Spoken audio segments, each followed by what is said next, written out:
Okay, then I'll proceed, and now we're on to pass 2. Remember pass 2? Pass 2, deciphering methodology. We are here, deciphering methodology. Uh, we can see that it's like a road, and you gotta do this orderly as well. So from the reading the context, from pass 1, you know what you're trying to, what's the context is, why the why the author of the paper has written that paper. But now you want to know that I know his problem. I know Thompson's problem. His sister is stealing a sandwich. I mean, so no, sorry. I mean, you don't know who. My problem was I don't know who's stealing my sandwich. That's my problem. Now I'm going to design an experiment. So I'm going to do it by deciphering by designing methodology, right? And in pass 2, you're going to read not only the methodology, you're also going to read the results. Why? I'm going to tell you. Wait. Alright. You're going to decipher or just read and understand methodology and results. So at first, you're going to identify the goal. You've identified it already from the paper, but for methodology, you can get a more clear structure or idea. But yeah, it's not very important. You already have an idea of what the goal is. You're going to now focus on the methodology and scrutinize research design, meaning you'll just analyze it and critique or judge that, hey, is this good? Why are you judging the paper? Because you want to see if it's credible enough. You want to see if it's logically done and if the experiment is good or not. Because, like, I can't, like, go into details for this, but there are a lot of factors that determine whether methodology is bulletproof or it's really flimsy. If it's really flimsy, that means you're not going to get the same results. Why? Because either it's really roughly documented or the methodology itself does not solve the problem actually. Like, let me give you an example. Like, if there's a bad methodology, like it's an established one, it's like there's a specific type of study that helps you correlate, meaning like find relationships between certain factors. So one of those studies found that if you have exposure to air pollution, you're gonna have less chances of lung cancer.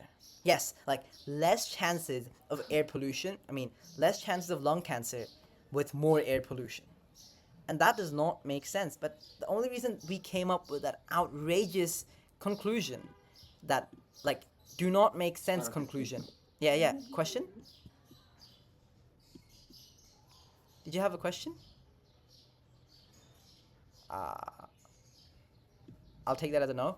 And the only reason we had that outrageous conclusion, that outrageous result, is because, well, we had a outrageous methodology. It was because the lifeblood of your paper is a methodology. Remember that, because as a researcher, when you're inventing things, finding things, let's take a look.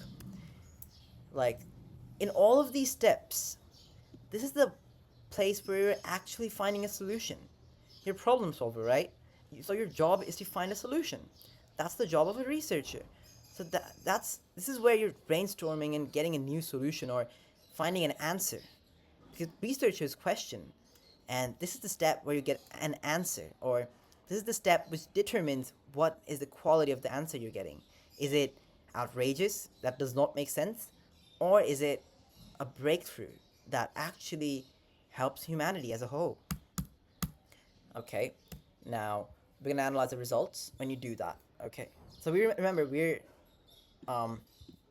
deciphering the steps. This is pass 2. We're reading the paper. We examine the figures and tables because after the methodology, we see that hey, it's credible.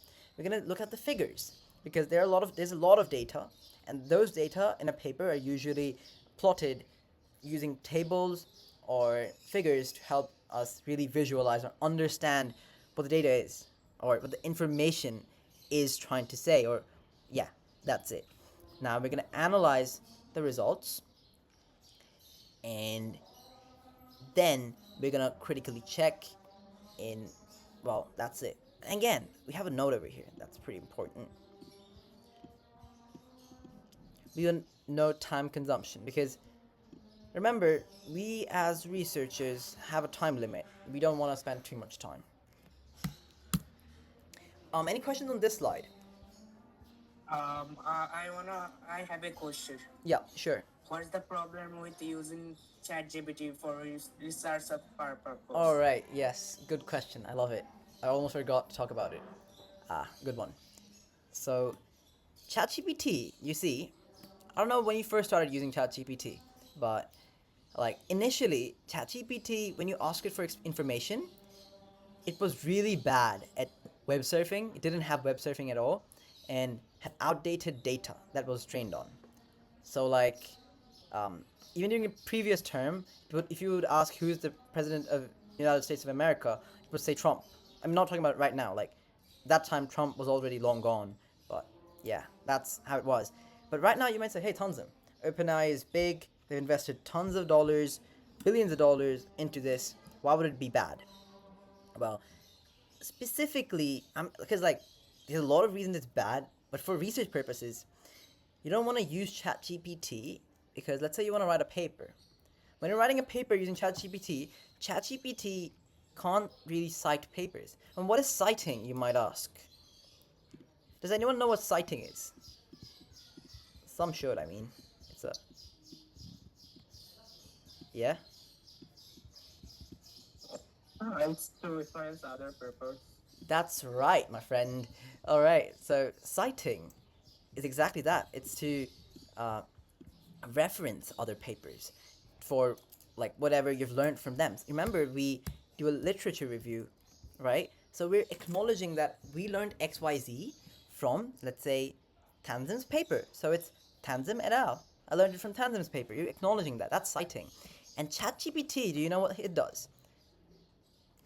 It when it cites papers, like today after this class, try going to ChatGPT, tell it to write a paper on anything, and tell it to then cite its sources. Because if you're not citing sources, you don't know if it's where the hell you got that information from. It's a must. Whatever claim, there's like memes like water is a liquid at room temperature. Like there's a joke that even you need a citation even for that. And at some time, you did need a citation for that. You don't need it anymore because it's like universal truth. But yeah, uh, so you need citations, and ChatGPT, what it does is it hallucinates. What does it do? So it makes up citations, and that's detrimental to your paper. So you say you wrote a paper using ChatGPT. Uh, let's say you humanize it so it doesn't get caught with AI detectors. You're all okay, all fine, but then when you're giving it to a reviewer, that's the person who's gonna check your paper before it goes for publication in a journal, the reviewer realizes that some of your citations have links and citations to papers that do not exist. Yes, ChatGPT cites papers that do not exist. It constantly hallucinates papers. And whenever a reviewer sees that, it's total turn off. They they don't proceed anymore, or it's like really bad for you or your reputation as a whole. And that's the negative side of using ChatGPT for writing papers, even more so for research papers in general life.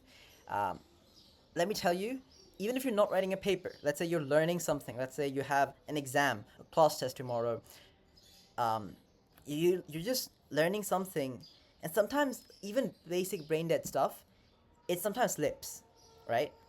I mean, let's say, uh, the last day I was learning redox from chemistry. I remember asking ChatGPT questions and it gave me a wrong answer. Then I asked it to revise it, and it then gave me the right answer.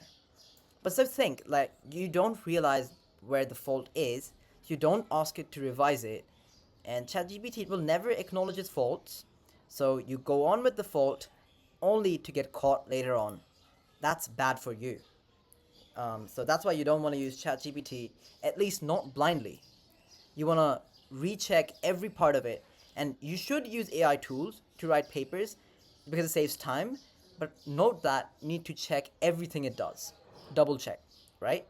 And well, that's it. Now is the last step, which is pass three.